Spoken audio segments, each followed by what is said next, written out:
क्या कारण है कि गुजरात को इतना विकसित किया जा रहा है इंडस्ट्रीज के रूप में और हम बिहार वासी सिर्फ मजदूर बनकर पलायन कर रहे हैं? बहुत सही प्रश्न आपने किया है। ये जब तक बिहार मजदूरों का रहेगा तभी गुजरात बढ़ेगा। अगर आगे बढ़ जाएगा तो गुजरात के लोगों को बिहार वासी नौकरी में रखेंगे, ये हम आपको बता देते हैं। इतना डायनामिज्म बिहार के लोग हैं। पूरे दुनिया में बिहार से ज्यादा ईमानदार लोग नहीं है, बिहार से ज्यादा मेहनती कोई नहीं है, बिहार से ज्यादा बुद्धिमान नहीं है। लेकिन जब प्रधानमंत्री जी पूरे देश के प्रधानमंत्री हैं कि गुजरात के हैं प्रधानमंत्री, ये डिसाइड हो जाएगा कल के आने के बाद कि वो भारत के प्रधानमंत्री हैं कि गुजरात के प्रधानमंत्री। अगर बिहार के बारे में इंजस्टिस हुआ तो पूरे जिला के लोग बिखर जाएंगे, टूट जाएंगे, मनोबल गिर जाएगा। फिर वही होगा जो हम समझते हैं कि जनता ठगा हुआ महसूस कर रही है, 20 साल से ठगा हुआ महसूस कर रही है। आगे वो अपना डिसाइड जनता करेगी। बहुत बहुत प्रधानमंत्री नरेंद्र मोदी जी का कार्यक्रम मधुबनी के विदेशर स्थान में होने जा रहा है। मधुबनी के विधायक होने के नाते आप किन किन मुद्दों पर बात करना चाहेंगे और आप चाहेंगे कि वो मधुबनी को क्या क्या सौगात दें या फिर बिहार को क्या सौगात दें? पूरे बिहार की बात करेंगे जिसमें मधुबनी तो आ ही रहे हैं। प्रधानमंत्री जी का स्वागत है, मधुबनी आ रहे हैं। लेकिन मधुबनी के लोगों का अपेक्षा भी है, क्योंकि इससे पहले कोई प्रधानमंत्री कब आए नहीं आए, कांग्रेस टाइम में इस शायद लोग भूल भी गए होंगे।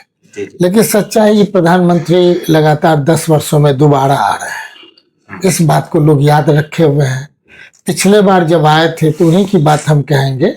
उन्होंने कहा था चीनी मिल का उत्पादन शुरू होगा, वो अभी तक नहीं हुआ है। निश्चित तौर पे ये संज्ञान में होगा ही, पदाधिकारी देंगे ही। साथ ही जो हमारा बॉर्डर एरिया है नेपाल, इससे जो है बारिश के दिनों में जो बाढ़ की जो समस्या है, जो कि गंभीर समस्या है, सबसे गंभीर समस्या है, यहाँ के जिले का सबसे बड़ा प्रॉब्लम है, उसका अस्थायी समाधान है। हाई डैम बनाएंगे, बिजली का उत्पादन होगा, पूरे बिहार में पनबिजली में सबसे सस्ती बिजली होगी, हर एक जनता को फायदा होगा। जो आज इतना महंगा बिजली है, निश्चित तौर पे वो बिजली आधे कीमत पर मिलेगी। वो आएंगे और अनाउंस भी करने वाले हैं। हम उम्मीद करते हैं ये बिहार के लिए होगा कि आज जाने के बाद आधा कॉस्ट हो जाएगा बिजली का। साथ ही अस्थाई समाधान के लिए क्या क्या हो सकता है। अभी मखाना अगर 3 महीने तो साल में 300 दिन खाना खाते हैं, मखाना में खाते हैं, तो देख लीजिए मखाना बन गया, बढ़ गया। लेकिन हुआ क्या कि 700 रुपये जो किलो था वो काजू से भी ज्यादा महंगा हो गया, वो 1500 रुपये किलो भी नहीं मिल रहा है। तो जिस चीज को वो छूते हैं बढ़ जाता है महंगाई। मतलब अभी देश की महंगाई बढ़ रही है, देख रहे हैं लोग बेरोजगार हो रहे हैं, तो बेरोजगारी भी समाप्त कर दिए, महंगाई भी समाप्त कर दिए। लेकिन बेसिक हमारा जो मधुबनी का थर्स्ट है कि जिस चीज के लिए हम आपके पास बोल रहे हैं वो बेसिक यही चीज है कि विशेष राज्य का दर्जा दे दीजिए। 90% आपका फंडिंग कहीं से होगा, 10% बिहार को लगाना पड़ेगा, क्योंकि बिहार पूरे देश में सबसे गरीब राज्य है। 1 to 5 में लाने के लिए वो लास्ट के 1 to 5 में भी नहीं है, ये हालात है। तो आप ये कमिटमेंट करें कि देश में हम बिहार को भी 1 to 5 में लाएंगे। उस तरह का आप ब्लूप्रिंट तैयार करके, रेलवे का हो, ये हो, वो हो, हर एक चीजों में, क्योंकि यहाँ के लोग सबसे ज्यादा ईमानदार हैं। देख रहे हैं कि यहाँ के बच्चे ढाई माने IAS IPS एलाइट सब कर रहे हैं, डॉक्टर इंजीनियर सब पढ़ रहे हैं, नीट भी क्वालिफाई किया। तो हम समझते हैं कि ये प्रधानमंत्री जी को देखना चाहिए, इस मिट्टी को प्रणाम करते हुए। ये मिट्टी में अगर आप प्रणाम करिएगा तो निश्चित तौर पे अच्छा ही होगा। लेकिन जिस ढंग से श्रीनगर का आपने चर्चा किया, आप देख लीजिए पुलवामा वाला की क्या हालात है। तो हालात यही है कि फिर से देशी विदेशी पर्यटक जो वहां जा रहे थे वहां जाना रुक जाएगा, वहां का लोकल लेवल पे बेरोजगारी बढ़ेगी। हम समझते हैं कि हमारा टूरिज्म सेक्टर को भी पूरे मधुबनी जिला का, पूरे बिहार को उस ढंग से आप बना दीजिए, क्योंकि एड तो आप ही को देना है।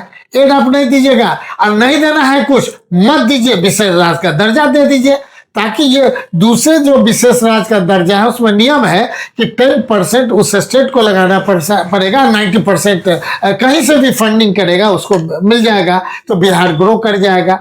और हमने कहा SEZ स्पेशल इकोनॉमिक जोन्स का भी आप अनाउंस कर दीजिए, ताकि 15 साल का कोई भी उद्योग खोलेगा 15 साल तक टैक्स नहीं देना पड़ेगा, और जो बिजनेस में लगाएगा 7 साल के अंदर रिकूप कर जाएगा, अगला फिर उद्योग खोलेगा जहां 50-100 आदमी नौकरी करेंगे। ESI PF ग्रेच्युटी सरकारी नौकरी के समान मिलेगा, ताकि यहाँ के लोग जो बेरोजगार हैं, जो पलायन कर रहे हैं, वो लोग आपके माने इस इलेक्शन से आने से पहले उस तक ये सब चीज मिल जाए। ताकि आप तो इलेक्शन के लिए आ रहे हैं ना, किसी को अगर मान लीजिए 10 सीट है तो 8 सीट तो आप ही का है, तो आपको किस बात का डर है? इसी बात का डर है ना कि आदरणीय तेजस्वी जी फुलपरास गए, झंझारपुर तरफ गए, तो आपके मुख्यमंत्री जी भी दौड़ के जा रहे हैं, आपके प्रधानमंत्री भी जी दौड़ रहे हैं।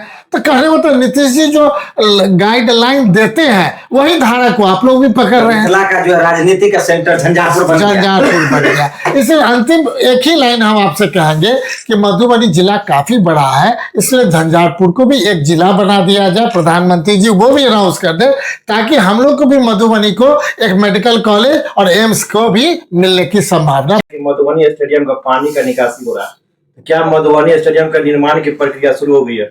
निश्चित तौर पे हम तो पिछले ही बार कहे थे कि स्टेडियम का पैसा 20 करोड़ से ज्यादा ला दिए हैं, इस महीने के लास्ट तक बेसिक बन जाएगा। हो सकता है अगला फर्स्ट वीक में कि उद्घाटन हो जाए, कारण कि शिलान्यास हो जाए। नहीं तो आप मान के चले कि बेसिक जब तक पानी वहां से हटेगा नहीं, प्लेटफॉर्म नहीं बनेगा, काम कैसे होगा? काम शुरू हो गया, काम सुबह हम जब तक शिलान्यास नहीं होगा तब तक हम यही बोलेंगे कि काम की प्रगति चल रही है, बेस तैयार किया जा रहा है। मधुबनी वासी को, पूरे जिले को एक अच्छा स्टेडियम मिलेगा, और इसके लिए आपको बहुत बहुत धन्यवाद। भोवाड़ा वासी को बहुत बहुत धन्यवाद।